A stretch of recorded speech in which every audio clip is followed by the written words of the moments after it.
कल बड़ी खबर एक और ज़ाहिर दीगर मामला चल रहे हैं, इसलिए इस पर ज़्यादा बात नहीं हुई। लेकिन नहरों के मामले में आखिरकार वज़ीर आज़म शहबाज शरीफ और chairman Peoples Party Bilawal Bhutto Zardari के दरमियान कल बैठक हो गई। ये मुलाकात बज़ाहिर कामयाब लग रही है और यही रहा है कि दोनों इत्तेहादियों ने इस बात पर इत्तफाक किया है कि ना लफ्जी जंग होगी अब और नहरें इत्तफाक राय के बगैर नहीं बनेंगी। मुलाकात के बाद वज़ीर आज़म शहबाज शरीफ और बिलावल भुट्टो ने मुश्तरका प्रेस कॉन्फ्रेंस की और शहबाज शरीफ का कहना था कि 2 मई को मुश्तरका मफादात काउंसिल का इजलास बुलाया जाएगा, जो कि एक डिमांड भी थी।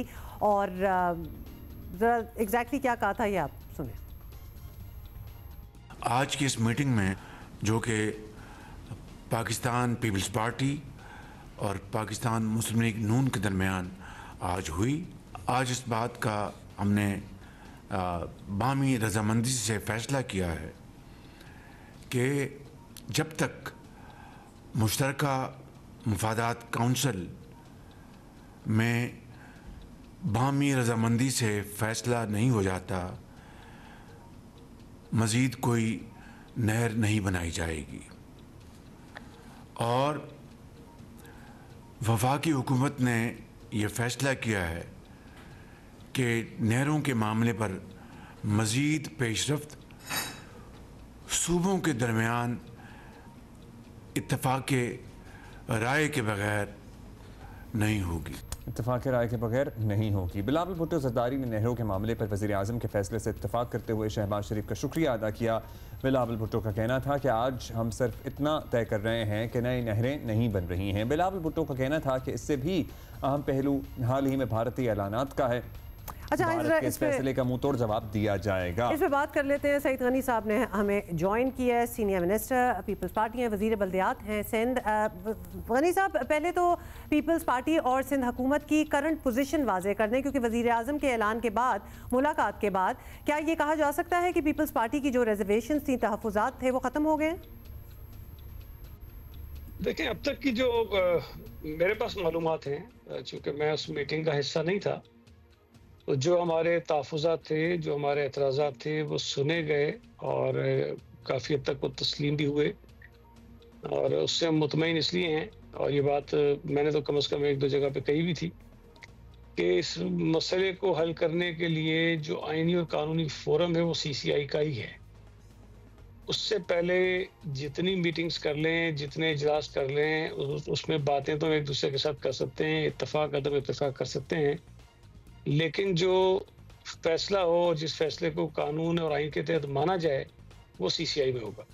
तो ये अच्छी बात है कि 2 मई को CCI का इजलास भी तलब कर लिया गया है और मुझे उम्मीद है कि इंशाअल्लाह ताला 2 मई को बाकायदा इन कैनाल्स के हवाले से एक फ़ैसला सामने आ जाएगा। अच्छा गनी साहब, ज़्यादा पानी ज़ाहिर मौक़िफ़ एक बड़ा वाज़ेह रहा है पीपल्स पार्टी का इस इशू पर। इस पर बड़ी मुहिम भी चली थी। बहुत दफ़ा ऐसा लगा पीपल्स पार्टी मुस्लिम लीग नून की राहें भी जुदा हो सकती हैं।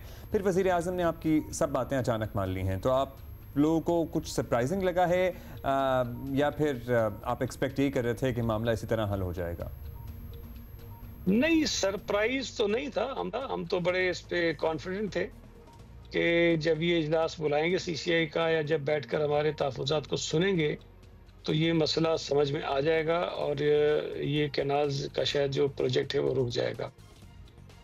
लेकिन एक चीज़ का गिला भी ज़ाहिर है मैं करता रहा हूँ, CM साहब भी बार बार ये बात करते रहे हैं कि काश ये जो इशू था CCI में डिस्कस करने के लिए, वो जुलाई 2024 से पेंडिंग था।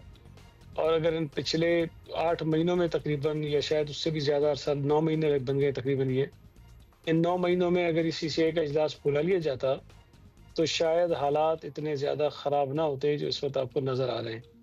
ये जो सड़कों पर एहतजाज या सड़कें बंद करने का सिलसिला तो अभी पिछले महीने 2 महीने की बात है, लेकिन हमारा ये मुतालबा कि CCI का इजलास बुलाया जाए, ये पिछले 9 महीने से था। तो हुकूमत ने ताख़ीर ज़रूर की है, जिसकी बिना पर लोगों को भी मुश्किलात हुई हैं, और जो सेंटिमेंट्स थे लोगों के सूबा सिंध में ख़ास तौर पर पानी और कैनाल्स के हवाले से, वो ज़्यादा उभर कर सामने आ गए, और जिसकी वजह से शायद हुकूमत ने ये महसूस किया कि अब ये कर लेनी चाहिए बात। और फिर यकीनन पीपल्स पार्टी ने भी अपना दबाव जो है वो काफ़ी बढ़ाया इस पर। गनी साहब, इस ऐलान के बाद टेक्निकली सिंध भर में जो एहतजाज चल रहे थे इतने अरसे, इतने दिनों से, तो उनका जवाब तो फिर नहीं रहा।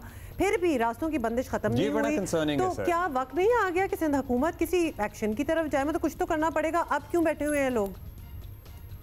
नहीं, मेरा ख्याल है कि शायद जो दोस्त एहतजाज कर रहे हैं उनकी ये बात समझ में आ जाएगी, और जो लीड इस वक्त कर रहे हैं वो कुछ वकला तंजीमें हैं जो उस प्रोटेस्ट को लीड कर रही हैं।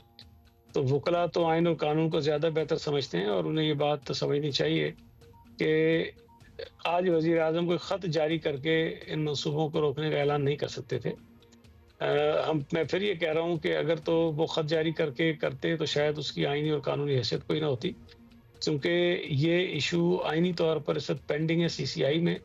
जो फैसला आना है वो भी CCI से आना है, और CCI में जो डिस्कशन होना है, जो चीज़ें हम करना चाह रहे थे, उस पे शायद आज काफ़ी तफसील से जो है वो बात हुई है, और हमारे जो एतराज़ात थे, जो हमारा था, जो मौक़िफ़ था, सर ये होप ही करेंगे कि आप उनको समझ आ जाए और रास्ते, क्योंकि जो हज़ारों, अब सैकड़ों नहीं हज़ारों कंटेनर्स जो फंसे हुए हैं, सामान हैं, ऑयल टैंकर्स हैं, उसकी वजह से भी एक केओस है, और एक केओस भारत ने भी मचाया हुआ है अपने मीडिया के ऊपर। सो उस पर भी बात कर लेते हैं। सियासी इशूज़ तो ज़ाहिर है चल ही रहे हैं, लेकिन भारतीय इक़दाम और धमकियों का मुकाबला करने के लिए जो तैयारी हमें चाहिए, और ज़ाहिर हमलों का भी ख़दशा है कि दहशतगर्दी हो सकती है हमारे शहरों में, आप लोग मुकम्मल इन कोऑर्डिनेशन हैं हुकूमत के साथ, मुकम्मल मुशावरत और ताउन के साथ ये सारे मामलात आगे बढ़ेंगे?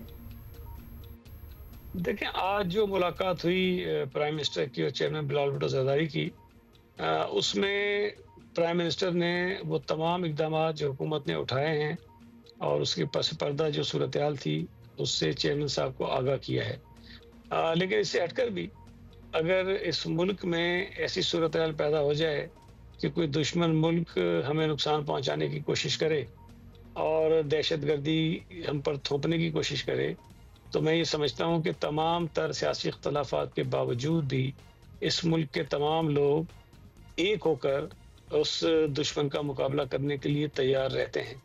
हमारी सियासी जमातें हों, हमारी फ़ौज हो, एयरफोर्स हो, नेवी हो या दीगर इदारे हों, वो तमाम इस काबिल हैं कि किसी भी दुश्मन मुल्क की तरफ से होने वाली किसी भी इस किस्म की कोशिश को, साजिश को वो नाकाम बना सकते हैं। और ये बहुत अच्छी बात है कि जैसे ही ये इंडिया के साथ और पाकिस्तान और इंडिया की जो कशीदगी पैदा हुई, जो भारतीय इक़दाम की वजह से पूरे ख़ित्ते में सूरत हाल ख़राब हो रही थी, उससे पहले हुकूमत ने जो मुल्क के अंदर एक इशू था जिसकी वजह से लोगों में नाराज़गी थी, उसको हल करने की जो है वो कोशिश की। शुक्रिया, बहुत शुक्रिया सईद गनी साहब।